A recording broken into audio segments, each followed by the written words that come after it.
हमारे योग विद्या में अंतर चक्षु की बात की जाती है।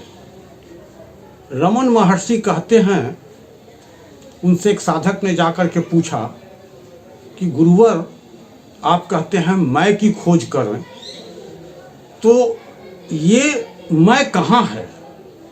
तो उन्होंने कहा कि इसकी खोज के लिए तुम्हें अंतर यात्रा करनी पड़ेगी। और अंतर यात्रा का मतलब था अंतर्मुखी होना। तो साधकों ने पूछा, क्या ये जो पुस्तकें हैं इससे हमें भगवान की खोज में मदद मिलेगी कि नहीं?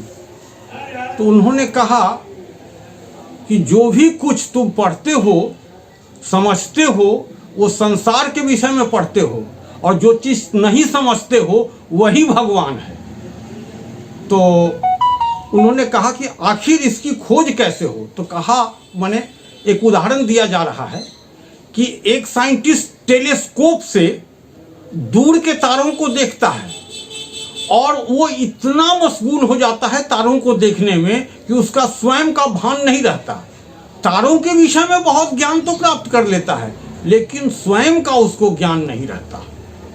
अब देखिए, स्टीफन हॉकिंस ने ब्लैक होल थ्योरी दी, सारी बातें बताई, और ये कहा कि उसका पेसिमिस्टिक व्यू था कि हम लोगों को इस प्लैनेट से छोड़ करके दूसरे प्लैनेट में जाना चाहिए, कहे कि यहाँ पे एक समय जगह भर जाएगा। और वही आइंस्टाइन ने कहा कि man is blind without religion and lame without science. तो इसकी बातें, जो आइंस्टाइन की बातें थी, कुछ संतुलन वाली बात है। तो खैर, हमारा जो ऋषि मुनियों की खोज है वो आंतरिक है। वो ध्यानावस्थित तद्गतेन मनसा पश्यन्ति यम योगिनो, ध्यान की क्रिया इनकी प्रधानता है। और इन्होंने जाकर के उस वेदों की रचना की और सारी चीजें हुई, और अंत में ओम शांति शांति शांति।